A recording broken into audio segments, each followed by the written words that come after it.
Do के माध्यम से होता था और एक राशि स्वीकृत कर दी जाती थी और उसी राशि से विद्यालय के प्रधान और प्रबंध समिति के लोग मिल बैठकर उसका सामूहिक रूप से खर्च किया करते थे और अपने तरह, अपने गांव घर की तरह, अपने विश्वास में लेकर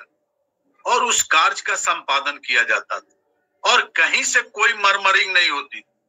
इसके बाद विधायकों की राशि स्वीकृत करने लगी सरकार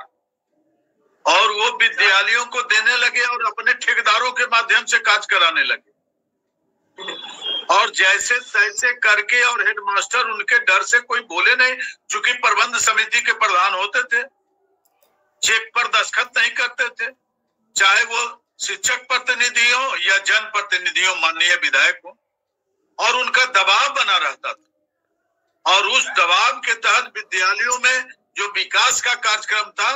वो विनाश के रूप में होता था। और जो प्रबंध समिति में सहायक शिक्षक होते थे, प्रधानाध्यापक होते थे, वो डरे रहते थे कि मेरे खिलाफ बातें ना हो जाए, मेरा निलंबन ना हो जाए। डीओ भी दबे सहमे रहते थे। अब स्थिति हो गई कि श्री के पाठक जी जब आए तो नया परिवर्तन हो गया। BSIDC, बिहार राज्य आधारभूत संरचना, जो शैक्षिक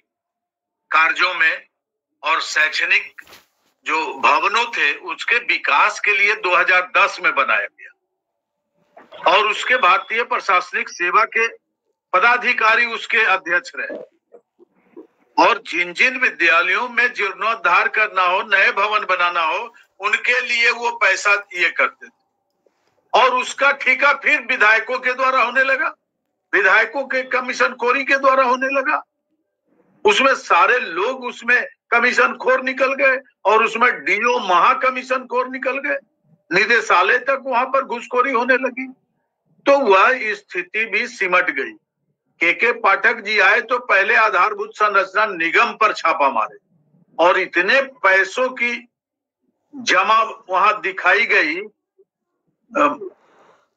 तो उसको उन्होंने रिलीज करवाया और रिलीज करवाया तो ठेकेदार उसके पीछे लग गए और डीओ को अधिकार दे दिया गया कि तैयारी कराइए और जितने पैसे थे सारों को का बंदरबाट हो गया। शैक्षणिक भवनों का विकास क्या होगा, शैक्षिक विकास क्या होगा, प्रयोगशालाओं का विकास क्या होगा, बाउंड्री का विकास क्या होगा, खेल के मैदान का विकास क्या होगा। इसका उदाहरण आप पटना कॉलेजिएट जी, जो अपने जमाने का मशहूर खेल मैदान था, शास्त्री नगर गर्ल्स का, वहां पर अब झोपड़पट्टी, गधे, गाय, घोड़ा वो सब बंधा हुआ है और इतना विकास का कार्यक्रम और डीओ की घुसखोरी